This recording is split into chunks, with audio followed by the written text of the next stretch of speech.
पूरे धन्वंतरी जी ने आयुर्वेद का शोध करके देखा तो जो औषधियों में शक्ति पाई गई उससे लाखों गुना बढ़कर के रोग मिटाने की शक्ति भगवान के नाम में पाई गई।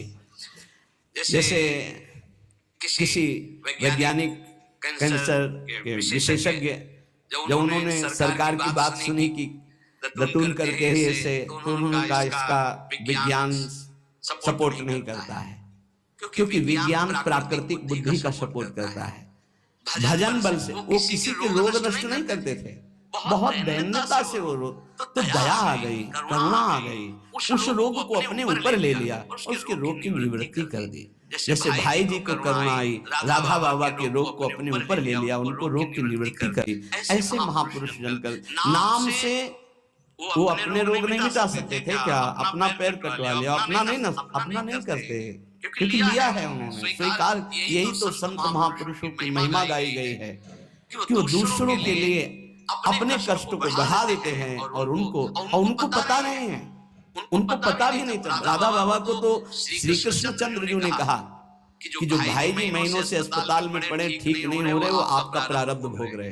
तो बाबा जाकर के बोले भाई जी ने कहा क्यों व्यर्थ की बात कर, तो उन्होंने कहा नहीं श्री कृष्ण ने कहा है। तो उनका बाबा हमें कोई फर्क नहीं पड़ता, लेकिन आपको फर्क पड़ जाता, इसलिए हमने प्रारब्ध को आपको स्वयं ले लिया है। नाम जब से अच्युतानंद गोविंद नामोच्चारण भेषजात नश्यन्ति सकला रोगा सत्यम सत्यम वदाम्यहम्। अब आप एक प्रसंग पर ध्यान दीजिए, महाप्रभु चैतन्य देव के जब तीर्थ याटन में महाप्रभु चैतन्य देव विचरण कर रहे थे तो एक नगर में गए जहां जाते थे हजारों लाखों लोग उनके दर्शन के लिए दौड़ पड़ते थे। महाप्रभु साक्षात प्रेम मूर्ति और भगवान करुणा करके ऐसे रूपों में आते हैं जगत मंगल करने के लिए। हरि बोल, तो पूरा समुदाय भावावेश में हो जाता, हरि बोल, मोर प्राणनाथ कृष्ण, अश्रु प्रवाह तो सब विकल हो जाते हैं। जैसे भरत जी चित्रकूट में सिया राम, तो पूरा चित्रकूट मानो सिया राम में हो गया हो। उस नगर के लोग परमानंद का लाभ लिए महाप्रभु चैतन्य देव चल दिए। तो एक वासुदेव कुष्ठी थे जिनके गलित कुष्ठ शरीर में था, वो चल नहीं सकते थे, तो घुटनों के बले से रगड़ रगड़ करके वहां आए। जब वहां आए तो भीड़ लगभग जा रही थी, तो उनका कहाँ गए वो सन्यासी महापुरुष जिनके सब दर्शन करने आ रहे थे, मैं नीच भी दर्शन करने आया, कहाँ गए? वो तो चले गए, बहुत विकल हुए, रो पड़े कि वैसे ही दुर्दशा भोग रहा हूँ, एक बार नाम सुना था, दर्शन पाने के लिए आया, वो तो चले गए, हाय अब कैसे, मैं चल भी नहीं सकता, दौड़ भी नहीं सकता। इतनी विकलता कि महाप्रभु एकदम खड़े हो गए और दौड़ पड़े, वापस लौट करके आए। ओ जे देखा सामने गौर वर्ण गौरांग महाप्रभु, चिल्ला के रो पड़े, अरे करुणा में प्रभु। बोले सिर्फ आपके लिए आया हूँ, सिर्फ आप। अब आप देखिए महाप्रभु ने पकड़ कर खड़ा किया, वो रो रहा, छुओ मत, मेरे शरीर में पीप है, दुर्गंध है, प्रभु मैं नीच हूँ, छूने लायक नहीं। प्रभु ने खड़ा किया और ऐसे जे ही गले से लगाया वो तो चीख पड़ा, प्रभु आपके इस परम पावन देह के स्पर्श लायक ये देह नहीं, नाथ आपके शरीर में पीप लग जाएगी। महाप्रभु ने बिल्कुल नहीं सुना और ऐसे गले से लगाया और कहा तुम्हारे स्पर्श से श्री कृष्ण के आलिंगन का सुख मिल रहा है। जे ही आंख खोलकर वासुदेव कुष्ठी ने देखा तो कहीं कोई कुष्ठ नहीं। वैज्ञानिक मानेंगे इसे? आप चैतन्य चरित्र में पढ़ लीजिए, जे ही महाप्रभु चैतन्य देव ने आलिंगन किया, एक भी नाम का प्रभाव। एक आत्महत्या करने जा रहे थे, गलित कुष्ठता, भाई जी के पावन चरित्र में पढ़ लीजिए, तो कंबल ढके हुए उनको किसी ने कहा कि मरने से पहले एक बार भाई जी के पास चले जाओ, ऐसे महापुरुष के दर्शन करके ही मरो जब तुम्हें मरना ही है तो। पर एक बार उनका उद्देश्य था कि भाई जी के पास जाएगा तो इसका विचार बदल जाएगा, आत्महत्या का जो है ये विचार नहीं रहेगा। भाई जी ऑफिस में थे, किसी ने कहा कोई बहुत अपने शरीर को ढके हुए केवल आंख दिखाई दे रही और रो रहा है, कह रहा है एक बार भाई जी के दर्शन करा दो। भाई जी तत्काल भावावेश में हो गए और बुलाया, क्या सेवा करे, क्या बात, आप क्यों रो रहे हैं? उन्होंने कहा कि प्रभु मैं बहुत पापी और नीच हूँ। नहीं नहीं भाई ऐसा मत बोलो, क्या बात है, आप कंबल से अपना मुख क्यों ढके, हटाइए। तो ये भी हटाया तो घाव पीप पूरे शरीर में गलित कुष्ठ, पापों का बड़ा भारी दंड। सहम गए देखकर भाई जी। उनका नहीं कोई बात, बोले बस मैं आपके दर्शन करके आत्महत्या करना चाहता हूँ, कोई भी मुझे कहीं समाज में कोई ठौर नहीं, सब मुझे घृणा की दृष्टि से देखते हैं, इसलिए मैं अपने भाई जी ने कहा नहीं नहीं, तुम्हारे ऊपर श्री कृष्ण की कृपा है, ऐसे जे ही आलिंगन किया कुष्ठ गायब। चरित्र में पढ़ ले, क्यों? क्योंकि नाम जब है संकल्प किया उसके संपूर्ण पाप नष्ट हुए, भस्म हुए, रोग गायब। रोग कहां से होता है? पाप का दंड है रोग, खत्म हो गया। न शाम व्याधिजम दुखम हेयम नान्योषधैरपि हरिनाम औषधम पीत्वा व्याधिस्त्याज्यो न संशयः।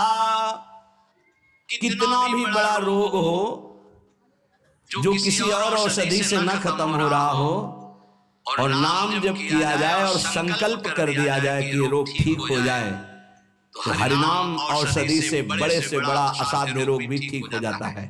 बोले कर लो अपनी किडनी ठीक, बीमार तो हो आप, तो सच्ची कहते हैं वृंदावन में बैठे 100 के 100% में 1% भी इच्छा नहीं कि हमारी किडनी ठीक हो जाए। इससे बड़ा साक्षी हम नहीं दे सकते, क्योंकि वृंदावन हमारा प्राण सर्वस्व जीवन है। 1% 100 में नहीं कि ठीक हो जाए, जैसे चला रहे वैसे चलाओ। अब इससे हमें ठीक होने का तात्पर्य नहीं, क्योंकि जो ठीक होना चाहिए वो ठीक हो गया। हम भले हैं, बुरे हैं, नीच हैं, अच्छे हैं, जैसे हैं। अपनी प्रियाजू के ठिकाना मिल गया गोरे चरणारविंद का, इसलिए इसकी जरूरत नहीं है। आप चाहे 100 वर्ष रखो, चाहे 1 सेकंड में इसको बुला लो, कोई परवाह नहीं इसकी। 100 गोपाल शास्त्र नाम का रोज पाठ करते थे, गिरिराज जी की परिक्रमा करते थे, पूरा जीवन हो गया था, और पैरालिस आधे शरीर में उनके हो गया। लकवा जिसे कहते हैं, लकवा ही तो कहते हैं हिंदी भाषा। तो हरि बाबा, पूज्यूड़िया बाबा, ये सब जानते थे, इतने बड़े महापुरुष थे। उनके पास गए, अगर बाबा काहे को लीला कर रहे हो, अगर आप संकल्प करो तो पूरे भारत का पैरालिस ठीक हो जाएगा, आप अपने क्यों असमर्थ होकर पड़े हुए हो? उनका बाबा विनोद क्यों करते हो? क्या मच्छर मारने के लिए ब्रह्मास्त्र का प्रयोग किया जाता है? अरे ये शरीर छूटेगा आज नहीं तो कल, इसके लिए भगवान नाम और भजन का प्रयोग करें? नहीं, बाबा मुस्कुरा दिए। पर शास्त्रीय सिद्धांत, यदि आप औषधि से भी नहीं ठीक हो रहे हैं, नाम जप कीजिए और संकल्प कीजिए कि ये रोग ठीक हो जाए, पक्का ठीक हो जाएगा। जब उस पाप की नष्ट करने योग्य आपका भजन बन जाएगा, पक्का ठीक हो जाएगा। आधयो व्याधयो यस्य स्मरणान्नाम कीर्तनात् तदैव विलयं यान्ति तमनन्तं नमाम्यहम्। जिनके स्मरण और नाम कीर्तन से संपूर्ण मानसिक चिंताएं, शारीरिक रोग और भी व्याधियां वो सब नष्ट हो जाएंगी नाम से। मानसिक चिंताएं, कई लोग ऐसे हैं कि मैं डिप्रेशन में था, जब से प्रवचन सुना राधा राधा जपा सब खत्म हो गया। बाहर से सुनकर राधा राधा खत्म हो जाए, अगर आपको कहीं ऐसा है, इसका मतलब आप बात ही नहीं सुन रहे, नाम ही नहीं जप रहे। अरे नाचने का मन होता है। आधयो व्याधयो यस्य स्मरणान्नाम कीर्तनात्, कोई भी मानसिक या शारीरिक कष्ट से व्यापता ही नहीं जो नाम जप कर रहा है। सच्ची मानिए, आप पकड़िए इस बात को, पकड़िए, नाम जप से सब कुछ ठीक हो। एक बहुत डिप्रेशन में यही आए हुए थे, उनको हमने बताया सबके जूते साफ करो, सबकी पादुका साफ करो, वाणी पाठ में बैठो और पाओ श्री जी की जूठन, ठीक हो जाओ। ये कोई आशीर्वाद नहीं था, ये पाप नष्ट करने की प्रक्रिया थी। जब आप सबकी पादुका साफ करोगे तो आपके सारे पाप नष्ट हो जाएंगे। पर देहाभिमान प्रबल, पादुका हम सबकी, ये बहुत बड़ी बात है। बड़े सौभाग्यशाली जिनको ये रहस्य पता चल जाए कि सब संतों के बाथरूम साफ करने का अवसर मिले, पादुका साफ करने का अवसर मिले, जूठन फेंकने का अवसर मिले, अहो भाग्य, जीत गए आप इस माया पर। पर ये बात सबकी समझ में नहीं आएगी, क्योंकि अभिमान नष्ट होता है। जिस समय आप दूसरों की पादुका साफ करेंगे उस समय आपके पाप और अभिमान दोनों का नाश हो जाएगा। अरे बहुत कठिन बात है, बहुत कठिन बात है। सब लोग खड़े हैं और आप उनकी पादुकाएं, और कोई कठिन बात नहीं। गुरुद्वारा जो साहब कहते हैं वहां चाहे आप जितने बड़े पदाधिकारी हो, वहां अगर सेवक हो तो वहां पहले जोरी सेवा मिलती, पादुका की सेवा करो, और सब करते हैं। सर्वरोगोपशमनम सर्वोपद्रवनाशनम शांतिदम सर्वरिष्टानाम हरे नामानुकीर्तनम। गंगा के किनारे पूज्य हरि बाबा विचरण कर रहे थे तो 10 गांव के लोग एकत्रित होकर आए और कहा, बाबा गंगा जी जब बढ़ती तो पूरा हाहाकार मच जाता है, हमारे खेत बह जाते हैं, गांव पूरा जीना मुश्किल हो जाता है, ना कोई इस बात को समझ पा रहा है और ना हम में कोई सामर्थ्य है। बाबा कृपा करो, आपके पास तो बहुत लोग आते रहते हैं। हरि बाबा विश्व प्रसिद्ध महापुरुष थे, उड़िया बाबा सदैव साथ रहते थे। अनूप शहर हरि बाबा ने सबकी करुण पुकार सुनी तो बाबा ने कहा, हाँ हमारे पास एक बहुत बड़ा पावर है, नाम सुनो, सबको साथ देना पड़ेगा। क्या? बोले बालू का बांध बांधेंगे। हमारे पास पैसा नहीं, हमारा कोई सहयोग नहीं, हम बालू का बांध। बोले बालू का बांध गंगा जी? बोले जहां नाम जप करके तसला रख दोगे बालू का, गंगा जी चाहे जितनी बाढ़े उसको काट नहीं सकती। तो जानते हो अब तो बहुत बड़ा बांध बना हुआ है, उसको हरि बाबा बांध से ही कहते हैं, हरि बाबा के नाम से ही बांध। पर बाबा ने पहला बांध, गंगा जी चाहे जितनी बाढ़े उसको काट नहीं सकती। तो जानते हो अब तो बहुत बड़ा बांध बना हुआ है, उसको हरि बाबा बांध से ही कहते हैं, हरि बाबा के नाम से ही बांध। पर बाबा ने पहला बांध जानते हो काहे को बनवाया? बालू का, भर भर के बालू, नाम उच्चारण हो रहा है हरे कृष्ण हरे कृष्ण। बाबा यह कीर्तन करवाते थे और ऐसे तसला फावड़े में भरा जा रहा है कृष्ण कृष्ण कृष्ण, और रखा जाता कृष्ण। बोले गंगा जी की सामर्थ्य नहीं कि काट दें। ऐसा ही हुआ, गंगा जी बहुत बढ़ी पर दिशा बदल दी, बांध का स्पर्श ही नहीं हुआ। और आगे चलकर जब पता चला कि बाबा ने ऐसा बांध, तो फिर सब मिलकर सरकार ने भी बहुत सुंदर बांध बना हुआ है, वहां आज भी कीर्तन अखंड चलता रहता है। बहुत बड़े बड़े महापुरुष वहां बैठ करके साधन भजन भी किए। हरि बाबा उड़िया बाबा जब थे तो भाई जी महाराज बड़े बड़े संत जाकर वहां सत्संग करते थे। नाम का प्रभाव गंगा जी ने नहीं स्पर्श किया, उस बांध को जो बालू का बांध दिया गया। आप समझते क्या? नाम में अपार। कैसे कोई वैज्ञानिक मानेगा इस बात को कि ये नाम का प्रभाव। रोज नाम कीर्तन में वर्षों से भक्त जाते थे। बाबा ने पूछा, देखो अगर संत किसी को पूछते हैं तो आप ये समझ लो कि आपके जन्म जन्मांतरों के सुकृत सफल हो गए कि आप उनकी स्मृति में हैं। वैसे तो दृष्टि नहीं जाती, पर सब जब जहां अपनापन हो जाता है दृष्टि, वो भगत नहीं दिखाई दे रहे, उनका प्रभु तो आज ही पधार गए बिना कीर्तन के। ये कोई 200-400 वर्ष नहीं है हरि बाबा को गए, भी बहुत 60-70 वर्ष हुए होंगे। उड़िया बाबा, हरि बाबा, भाई जी सब एक समकालीन महापुरुष है। उनका बाबा, उनका तो विमान बन रहा है, वो तो दाह संस्कार के लिए ले जाए जाएंगे। बोले नहीं, पहले विमान यहाँ लाओ। बाबा घंटा बजा करके बोलते हरि बोल, माँ घंटा में नहीं हरि बोल का विमान की रस्सी खोल दो। 2-4 बार घंटा जे बजा उठ के बैठ गया। बोले कीर्तन के बिना कैसे जा रहे हो? अब आप ये वैज्ञानिक कोई मानेगा?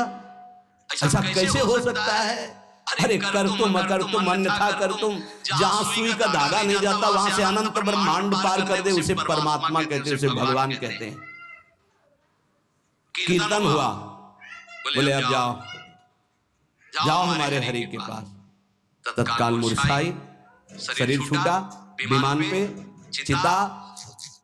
ये हजारों की भीड़ के बीच में हुआ, कोई अकेले एकांत में नहीं हुआ। कई लोगों को प्रश्न हुआ कि बाबा की वास्तविक किडनी खराब है। किडनी के मरीज नहीं है, शरीर किडनी का मरीज है। लेकिन जब हम होते हैं तब किडनी के मरीज नहीं होते, और जब किडनी के मरीज होते हैं तो हम नहीं होते। ध्यान रखना। अभी तुम समझो, समझ पाओ तो समझ लो। इस समय हम मरीज नहीं हैं, इस समय डॉक्टर हैं हम। अभी जब इससे उतरेंगे तो मरीज हो जाएंगे, पकड़ लेंगे लोग, वहां खड़े करेंगे, ऐसे बैठे रहना, चलता रहेगा। ये केवल राधा नाम का प्रभाव समझो, ये केवल राधा प्रताप है, श्री जी का प्रताप है, इनाम प्रताप है। जब साधु नहीं रहता ना तो उसकी जीवनी में लिखा जाता है तो बोले अच्छा ऐसा था, और जब सामने है तब समझ में नहीं आता, माया समझने नहीं देती। यही माया का है कि जब तक श्री कृष्ण चंद्रजू अपने परिकर में रहे द्वारिकापुरी में तो जल्दी कोई जान ही नहीं पाया कि ये द्वारिकाधीश बने हुए अनंत ब्रह्मांडों के स्वामी हैं। पक्का ऐसी भगवान और भक्तों की लीलाएं होती हैं। सच्ची कह रहा हूं, ये हमारी कोई महिमा नहीं, राधा प्रताप है।